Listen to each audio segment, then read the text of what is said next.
Hey,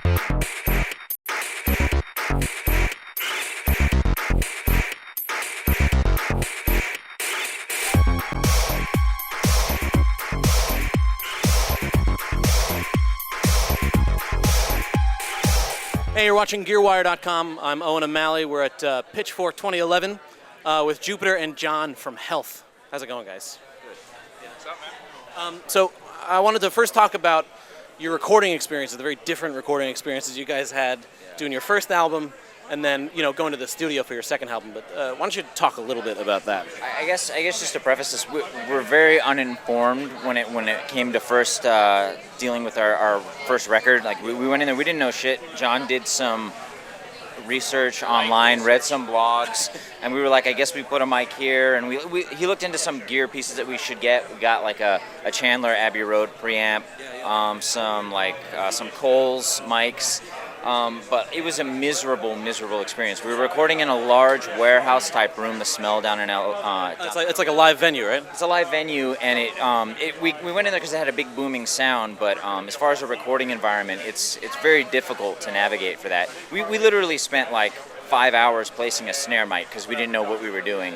So I don't know. Yeah, a lot of blood, sweat, and tears went into that record, and we did it all ourselves, recording like in this brick DIY venue. How long did you spend recording that record?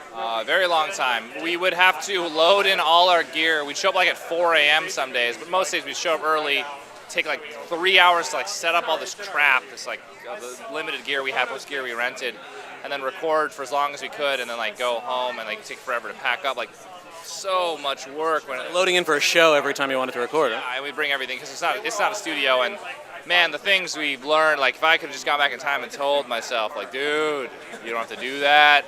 You're crazy. If you've been to downtown LA at all, it was totally different 5 years ago. It was like it was pretty much like we were right next to Skid Row, and like there was bum shit everywhere. There was one time when Jake was opening the lock to the venue and he got bum shit all over his hand at 5 in the morning. On the handle of the thing? Here's the thing, a prankster bum like took a perfect piece of shit, like this big, put it on the back of the lock, so it's like booby trapped. You put your hand on the lock, like right there. Never saw it coming. Yeah. You really put some thought into that. There was always a fresh shit every morning. Like this prankster bum would coming back and dropping one. And there was another day where I was moving my car and my back tire peeled out because it was just sitting on a giant thing of curry bum shit, and it shot all over the place. Yeah, it looked like the guy had been eating like someone else's diarrhea of like tandoori chicken for like 3 days later, and then shot it, and Jupe was just spraying it all over everywhere and everybody, like fucking wheel out, like stuck in the mud. So going to a legitimate studio must have been a nice little change of pace there. That's the fucked up thing. We didn't go to a legitimate studio. We went to a studio, and especially now we're like, Jesus, we didn't even go to a studio. Like we barely went to a studio. This is for Get Color, right? Until USA Boys were like, oh, that's what a studio is. Yeah. So from willing your first record like into being, like what did you learn from that experience that you brought into like the next record, like working with a producer? What was that experience like? First thing we learned is that we should never do this ourselves again. As far as trying to record your own album, it's a miserable experience. Other things. Yeah, especially back then, we were just so out of our fucking mind. We were just like the first album. It's like we're like no plugins. When you're a young kid and this stupid tape op and all this shit fills your head with all this bullshit you should never know and all this shit you should never do, and you have all these like hard ideals about stuff that you don't really know. Like it's so dumb. Like these old timers just tell you shit that is not helpful. Fucking jaded. And especially when you get older, you realize everyone in the fucking industry is the most jaded piece of shit people ever. Like, don't listen to them. Like, they're fucking assholes. Yeah. No, but the thing is just you're one of them now. Well done. No, but they'll talk your ear off all this superstitious, like, it might as well just be magic about music and this and that and what this means, and it's all wrong. It's just dumb. It's not helpful. Like, if it works for you, but what you're saying is, fuck, yeah. It's a very extreme explanation of the situation, but there are truths in there. Yeah. Like, that's when you're a young kid and you're obsessed with stuff, like, you develop these, like, hard opinions about things, and what they really should be into is like, hey, man, like, everything works. You got to do it this, and this sounds like this, and this, but it's just like, no, it's about this, and it's about that. The real rule is always if it sounds good, it is good. You don't play by the rules. It's just if it sounds good, it is good. Do you think there's stuff that you learned that sort of like was beneficial to you when you went into a studio context with a producer? Well, that's the thing. We worked with someone else, and we were like, okay, now we can get things done we wanted, but we're dealing with another dude who's got all his opinions about stuff and his, almost equally crazy sort of conceptions or hard rules about what music is, or the sorcery that is music, and like we learned not to work with anyone like that ever. You know, it's like we work with like just realists. I won't ask you his name then. No, don't. But you know, it's like. But our next experience after that was when we did the USA Boys single, and we got the opportunity to go into Trent Reznor's home studio and work with Alan Moulder, who's worked with My Bloody Valentine, Smashing Pumpkins, all the Trent Reznor, our Nine Inch Nails albums. And that guy is a wizard.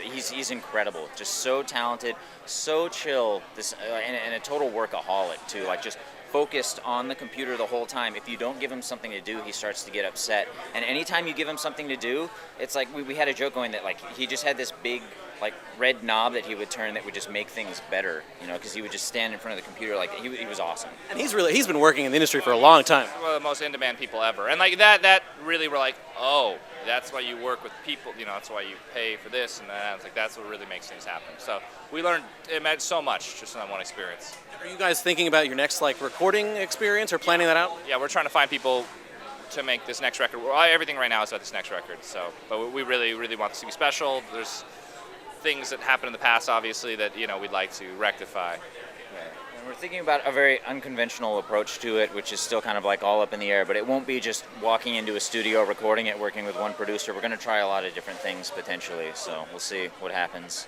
I'm wondering how like the songwriting process as a band has evolved since you guys started, because you've been around for like 6 years, right, since 2005. So how has that changed?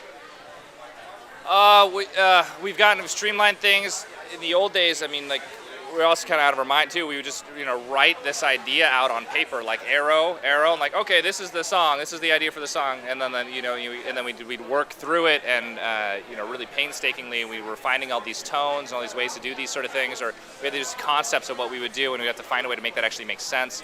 So the beginning of the band was really difficult, but now, from then on, it's like we have the sound palette, we know what we do, we have certain motifs of stuff that we do, that only we do, that we can like bring back or put in different situations. So much more in control of our sound, and now we've started using the computer a bit more to sort of streamline things and sort of demo ideas. Yeah, we always have to have the band element, because when it's all on the computer, you can just make something repeat forever. Like you'll do all these decisions that aren't necessarily better. And when you play with real people, the bullshit detector, it's like, oh, that's like stupid. Why are you doing that? Or then you really, you know, and it makes you like not end songs, just like stop, you know, like. So we have ideas, put on the computer, figure out stuff, fuck around, and bring that with the band. Or we just start from scratch with the band like we in the old days too. So.